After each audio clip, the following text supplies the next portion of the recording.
pessoal, você está no canal Professora Tereza Mendes Explica.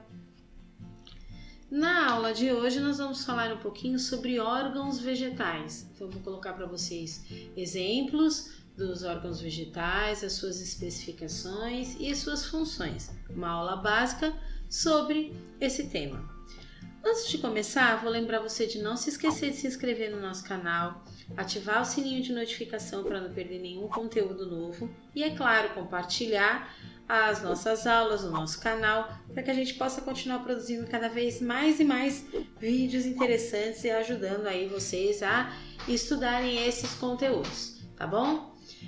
E em algumas aulas aí anteriores eu cheguei a falar sobre os grupos de plantas, né? Então, ao longo dessa aula vocês vão ver alguns cards aí em cima falando sobre os 4 grupos principais de plantas: briófitas, pteridófitas, gimnosperma e angiosperma. Nessa aula o foco são as angiospermas. Por quê? Porque são as plantas que nós chamamos de planta completa. Tá? Então, nessa aula nós vamos ver a anatomia dos vegetais, tá bom? Que é o que a gente chama de órgãos vegetais. Então, vou começar lembrando quais são os órgãos vegetais que nós temos, tá? E esses órgãos, então, são de uma planta completa, que é a angiosperma, certo? Nós temos aí raiz, caule, flor, fruto, folha e a semente, tá? Então, ao longo dessa aula, nós vamos falar um pouquinho sobre exatamente esses órgãos, tá? Nesse momento, nós vamos começar a falar um pouquinho sobre a raiz.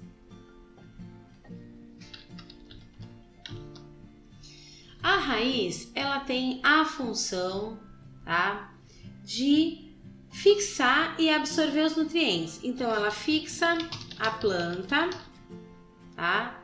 E ela também absorve os nutrientes. Então, é claro que todos os órgãos são importantes, cada um na sua função específica, mas obviamente que se não tiver a raiz, não tem o restante da planta, tá? Essa raiz, ela tem várias especificações e é isso que nós vamos começar a falar agora, tá? Então, uma raiz, ela pode ser denominada de raiz. Vou colocar a imagem aqui para vocês verem, tá? Ela pode ser uma raiz que a gente chama de raiz pivotante ou axial, que é onde tem o eixo principal, né? E dela ramifica as outras raízes. Isso se chama raiz axial ou pivotante. Ah, então é onde tem, né, nesse caso aqui dessa raiz, ela tem o que a gente chama de eixo principal, como vocês podem ver aqui na imagem. E a gente tem também aquela raiz que ela é chamada de raiz fasciculada ou cabeleira.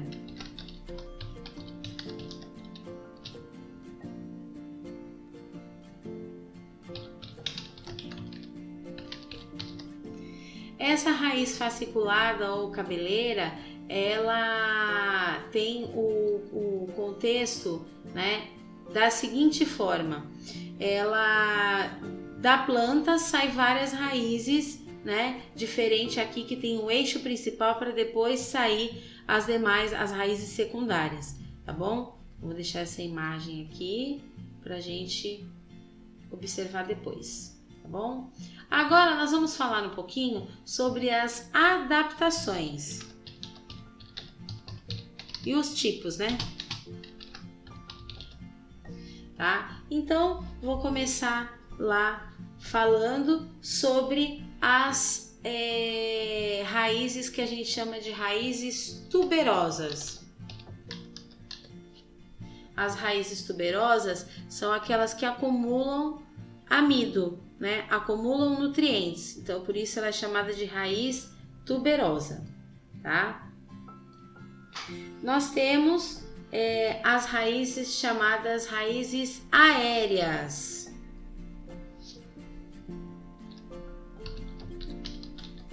Essas raízes aéreas, como o cipó, por exemplo, né?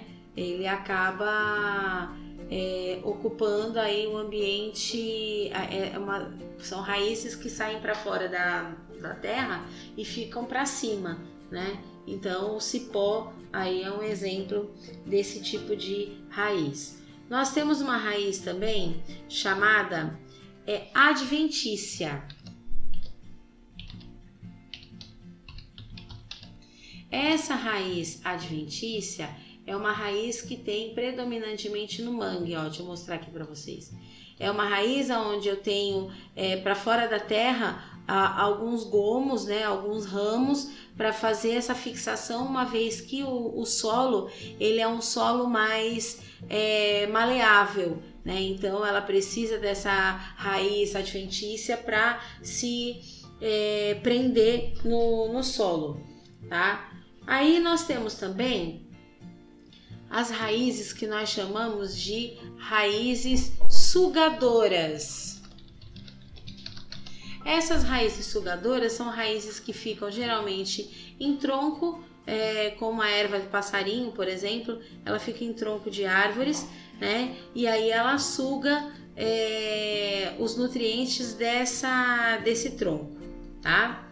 E por fim, na parte de raiz, nós temos as raízes que nós chamamos de respiratórias.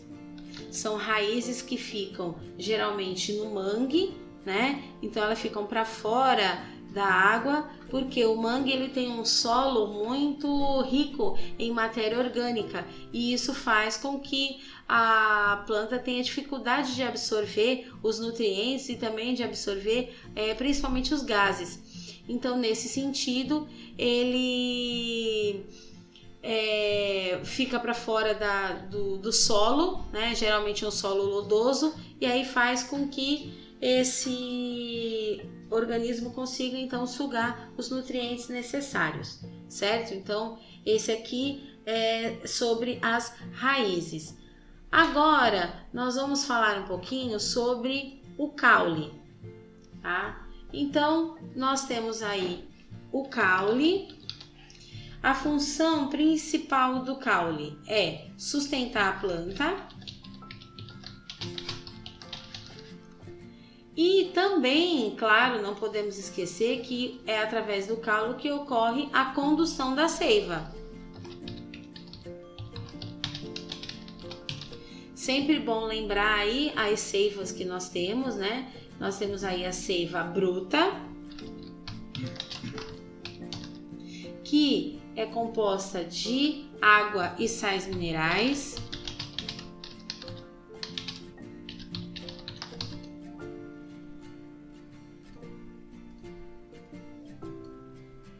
E temos também aí a seiva elaborada, que é composta do fruto da fotossíntese, que é a glicose. Tá? Então, no caso, o caule ele tem essa função, né? Distribuir a seiva ao longo da planta. Quando a gente fala de caule, a gente tem 3 tipos de caule propriamente dito, tá? Então, a gente tem aí o tipo que a gente chama de aquático, que são caules que ficam dentro da água. Vou dar um exemplo aqui para vocês da Vitória Régia, tá? Ó, o caule ele fica para dentro da água, então isso caracteriza como um caule aquático, tá? Então o exemplo aí é Vitória Régia. Aí nós temos os caules que nós chamamos de caule subterrâneo.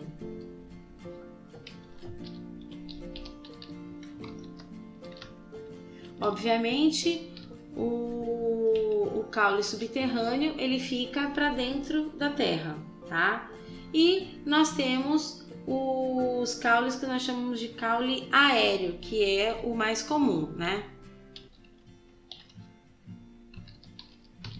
Esse caule aéreo, ele tem alguns tipos, e é isso que nós vamos ver agora. Daqui a pouco eu falo do subterrâneo. Então, eu vou começar falando do tronco, que é o caule que a gente tá bem habituado aí, né? É o caule que a gente convive no nosso dia a dia. Então, tem aqui o exemplo, tá? Do tronco, né? Então, esse tronco aqui é o caule, geralmente é de uma espessura um pouco maior, né? Que sustenta geralmente aí as árvores frutíferas, tá? Nós temos o caule chamado colmo. Ele é um caule aéreo também. O colmo é tipo bambu, cana-de-açúcar, né? É um caule que acumula nutrientes aí também, tá bom? Nós temos o caule tipo estipe.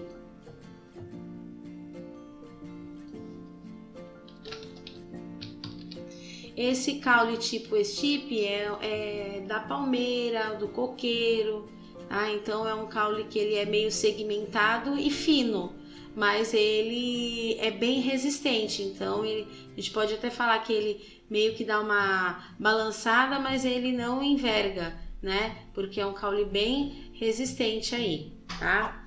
Aí nós temos também um caule que se chama haste. Essa haste é de plantas pequenas, como a couve, por exemplo, tá? Então a gente tem aí a couve manteiga, ela acaba tendo esse caule aí denominado haste, tá? Nós temos o caule chamado estolho. Esse caule estolho, ele é um caule rasteiro, ele fica para fora da terra, então por isso ele é chamado de aéreo, mas ele é um caule rasteiro, como da melancia, do morango, tá? Esses são os exemplos que a gente pode citar aí do estolho. E nós temos, por fim, falando de caule aéreo, o caule que a gente chama de sarmento.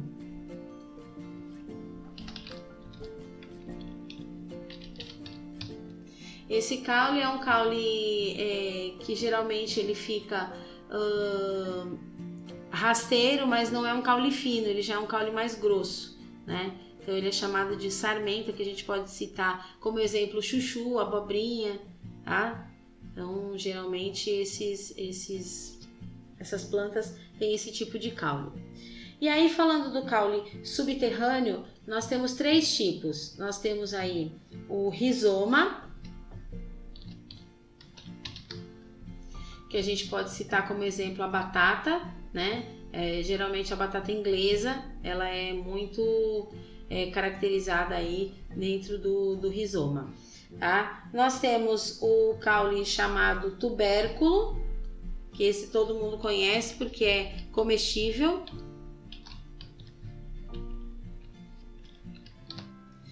Então a gente tem aqui como exemplo o gengibre.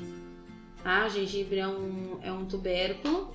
E, por fim, a gente tem um caule subterrâneo chamado bulbo, que é o da cebola, do alho, tá? Então, é um caule arredondado que também tem o acúmulo de nutrientes, tá? Então, esses são os caules que nós temos aí disponíveis, a classificação e os tipos de caules. Falando agora um pouquinho sobre a folha, tá? Então, a folha, ela tem a característica tem as funções, né? Então, de fotossíntese, claro, porque a fotossíntese acontece na folha, então na folha que ocorre a absorção da energia luminosa aí dos gases, né? E aí nós temos também um processo chamado transpiração. A planta também transpira, que é a eliminação dos gases, né? Eliminação dos gases, gases, como é que a gente pode dizer? A água ela se transforma em gás, né? Então, por esse motivo, é chamado de transpiração. Então, elimina a água, que seria líquida, em forma de gás. Mas tem folhas que também eliminam essa água em forma líquida, né? Que é no processo chamado sudação. Eles são amplamente estudados aí dentro da parte de fisiologia vegetal, tá bom? Uma folha, quando a gente fala da folha, a gente está falando de uma estrutura que eu vou mostrar aqui para vocês, ó, tá? Essa folha, ela pode ser denominada uma folha que a gente chama de folha completa. A folha completa, ela tem essa estrutura aqui chamada bainha, que ajuda na sustentação da folha. Então são folhas mais pesadas. E nós temos também as folhas que nós chamamos de incompleta.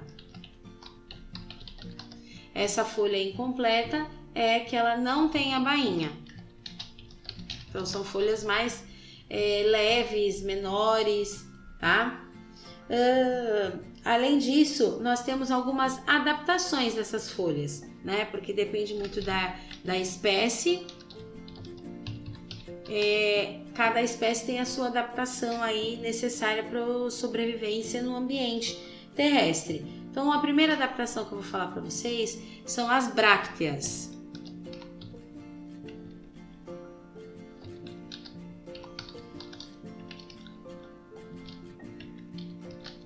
As brácteas são folhas geralmente com uma coloração diferente, parece flor, né? Mas na verdade são folhas e elas imitam então as flores para aproveitar a polinização dos organismos, tá? Nós temos também folhas chamadas catafilos, que é a cobertura que existe na cebola, no alho, tá? Então isso daqui é uma folha adaptada para cobrir aí, no caso, a cebola e o alho. Nós temos em algumas regiões a necessidade de ter espinhos, que também é uma adaptação das folhas, tá? Então geralmente os cactos possuem aí esse espinho, né? E por fim, aqui na folha, nós temos uma adaptação um pouco mais incomum, mas existe, chamada gavinha. Tá? Essa gavinha é uma folhinha toda enroladinha, tá? Então ela parece uma mola. Isso aqui é uma folha também, tá bom? Agora nós vamos falar um pouquinho sobre a flor, né? Então nós temos aí a flor, que é um órgão muito importante no corpo das plantas, que está relacionada com órgão vegetal. Ou seja, o órgão vegetal, o órgão sexual da planta é a flor.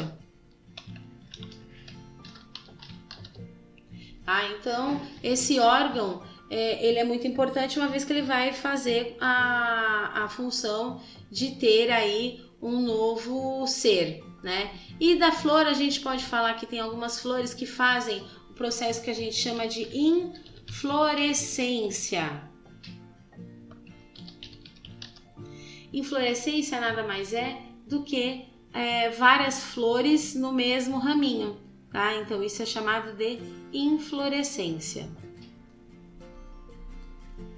Ainda falando dos órgãos vegetais, nós temos aí o fruto. O fruto é importante porque é ele que vai fazer a proteção da semente, né?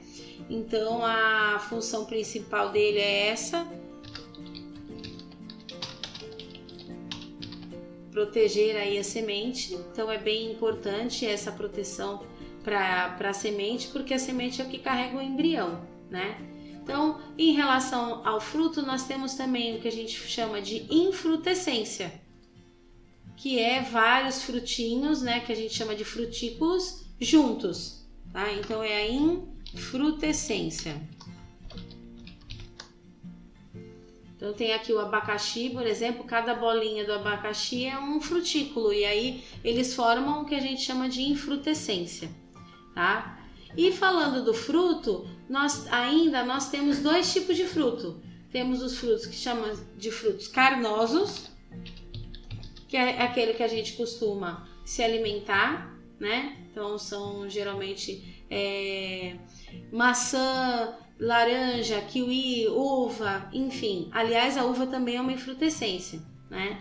E nós temos os frutos chamados de frutos secos, como nozes, castanha, tá? Então, são aqueles frutos que não têm aquela polpa, tá bom? E, por fim, a gente fala da semente. Falando da semente, a semente já falei que ela é responsável por abrigar o embrião, que vai gerar aí a nova planta, né? E aí nós temos dois tipos de semente, tá? Nós temos, vou aumentar aqui um pouquinho para vocês verem. Nós temos a semente chamada semente dos monocotiledôneos e a semente dos dicotiledôneos. A gente chegou a falar um pouquinho sobre isso lá nas angiospermas, né? Então, monocotiledôneo tem um cotilédone só, eu posso citar aqui o milho e alguns exemplos que eu vou colocar para vocês. E no caso dos dicotiledôneos, nós temos aí 2 cotilédones, tá? Eu vou colocar aqui para vocês alguns exemplos, né, de monocotiledôneos.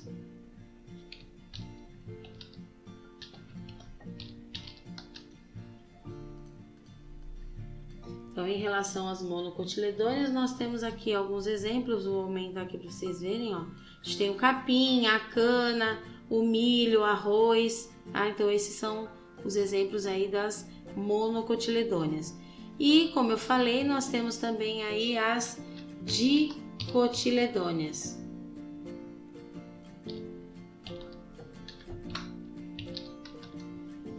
Que tem como exemplo aí o feijão, a ervilha, morango, né? Então temos alguns exemplos aí para citar, tá bom? Essa aula ficou um pouquinho extensa porque os órgãos vegetais são bem complexos, então eu dei só uma sapiada em cada um dos órgãos, os tipos deles, tá bom? Se tiver alguma dúvida, pode deixar nos comentários e até a próxima!